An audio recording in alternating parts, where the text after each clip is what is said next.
శ్రీనివాస గోవింద.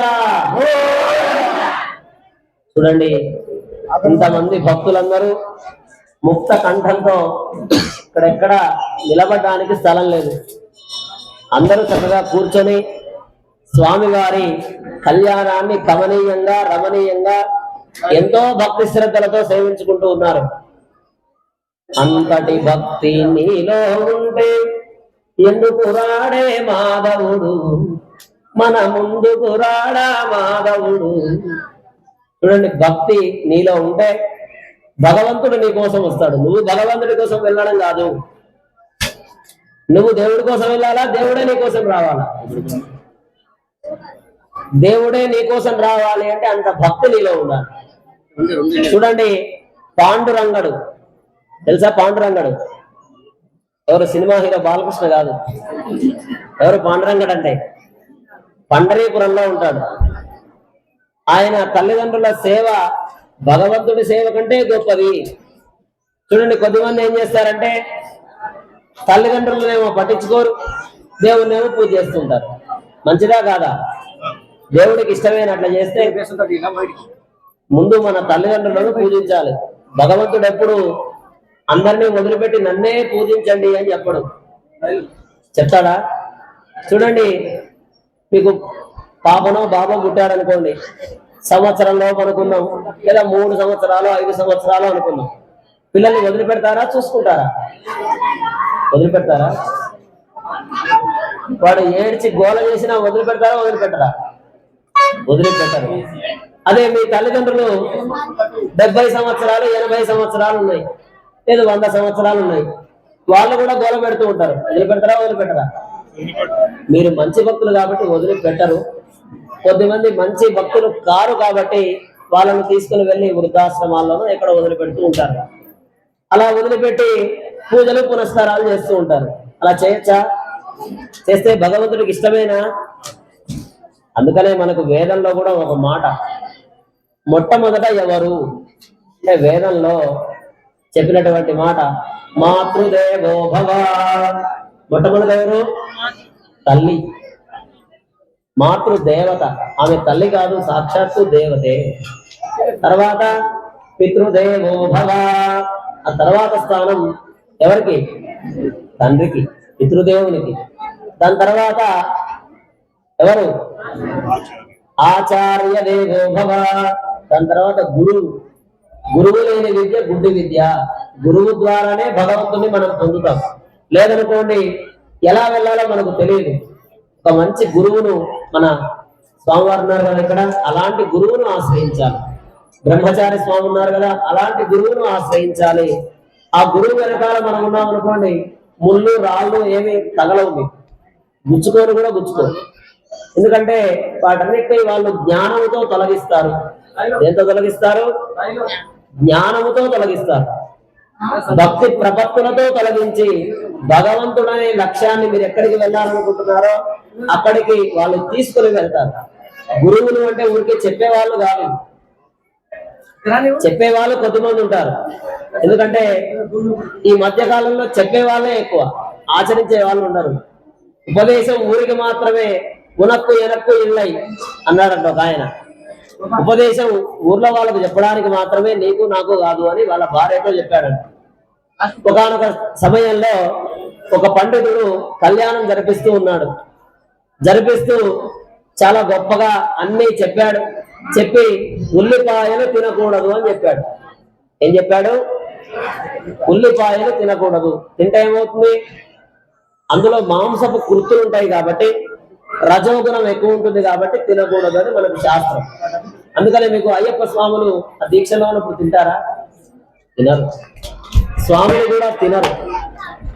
అలా స్వామి ఉపన్యాసం చెప్తూ ఉల్లిపాయలు తినకూడదు అది ఇది అని చెప్పాడు. గొప్పగా చెప్పాడు. అదే కళ్యాణానికి వాళ్ళ భార్య కూడా వచ్చింది, మధ్యలో కూర్చుంది. ఈయన చూడలేదు. కళ్యాణం అంతా అయిపోయింది. ఇంటికి వెళ్ళిన తర్వాత ఆయన భోజన ప్రియుడు మంచి. సరే భోజనం తిందామని చెప్పి భోజనం తింటూ ఉంటే అసలు రుచే ఉండదు. అసలు రుచే, రోజు వచ్చే రుచికి ఆ రోజు రుచికి కాస్త తేడా కొట్టాడు. వెంటనే వాళ్ళ భార్యను అడిగాడు, ఏమే ఈరోజు రుచిగా లేదు, నేను అక్కడ అంత బాగా కష్టపడి అలసిపోయి వస్తే ఉల్లిపాయ లేకుండా చేశావు, అని అన్నాడు, డైరెక్ట్ గా చెప్పేశాడు. ఇప్పుడు వాళ్ళ భార్య చెప్పింది, ఏమండి ఇందాక మీరు కళ్యాణం చేశారు కదా, ఆ కళ్యాణానికి నేను కూడా వచ్చాను, ఉల్లిపాయ తినకూడదని మీరే చెప్పారు, ఇక్కడేమో ఉల్లిపాయ ఇది అని అంటున్నారు అని అంటే, పిచ్చిదానా, ఉపదేశాలు ఊళ్ళో వాళ్ళకు మాత్రమే, ఉనక్కు వెనక్కు ఇల్లయి, అంటే నీకు నాకు కాదు. అట్లా చెప్పే వాళ్ళు కొద్దిమంది ఉంటారు, కానీ ఇటువంటి గురువులు, ఇటువంటి ఆచార్యులు వాళ్ళు ఆచరిస్తూ 10 మంది ఎలా ఆచరించాలో నేర్పేటటువంటి వారు.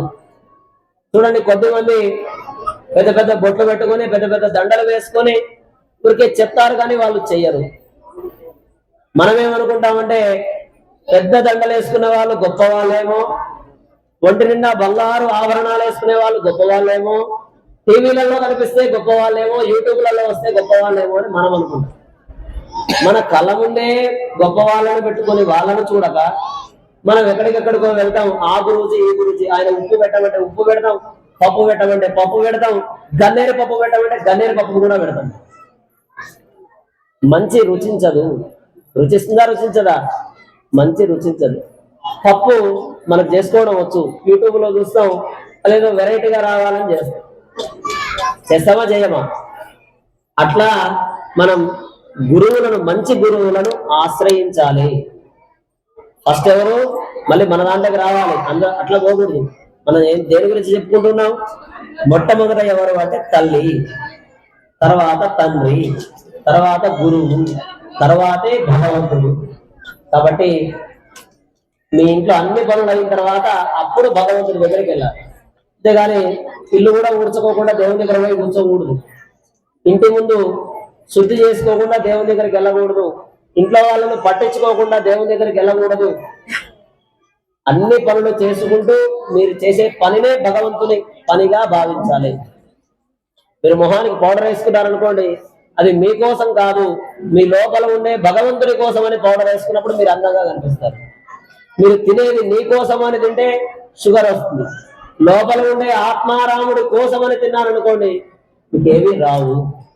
కాబట్టి ఏది చేసినా భగవంతుడి కోసము అని చేయాలి. కావున అటువంటి భగవంతుని కళ్యాణం మనం జరుపుతూ, ఇందాక చెప్పుకున్నాం మనం విశ్వక్సేన ఆరాధన, పుణ్య ఆవాచనం, తర్వాత కంకణాన్ని కట్టాము స్వామివారికి. కంకణం ఎందుకు కట్టాము? మనల్ని అందరినీ రక్షించాలి. ఎందుకంటే స్వామికి కోట్ల మంది భక్తులు. స్వామి గుర్తు పెట్టుకుంటాడో లేదో, చిన్న చింతకుండ మండలం, మండ్రవల్లి గ్రామం, వెంకటేశ్వర స్వామి ఆలయం. ఈ ఆలయంలో మేమంతా భక్తులం, కాబట్టి మమ్మల్ని గుర్తు పెట్టుకో, మమ్మల్ని రక్షించు అని కంకణం కట్టారు. ఆయన రక్షకుడు కాబట్టి. అందులో సగభాగం అమ్మవార్లకు కూడా బాధ్యత ఉంది కాబట్టి అమ్మవార్లకు కూడా కంకణం కట్టాము. వాళ్ళు కంకణ బద్దులై మనల్ని రక్షిస్తారు. తర్వాత యజ్ఞోపవీతం వేశాము. ఆ యజ్ఞోపవీతం కూడా చూడండి ఎంత అందంగా ఉందో. స్వామి కోసమే తయారు చేయించారు. చాలా అద్భుతంగా యజ్ఞోపవీత ధారణ. మొదటి యజ్ఞోపవీతం తండ్రి వేస్తాడు. అన్ని నేర్చుకోవడం కోసం, చదువు నేర్చుకోవడం కోసం, వైదిక విద్య నేర్చుకోవడం కోసం, మంత్రాలు నేర్చుకోవడం కోసం మొదటి యజ్ఞోపవీతం తండ్రి వేస్తాడు. రెండవ యజ్ఞోపవీతాన్ని పిల్లలిచ్చే మామగారు వేస్తారు.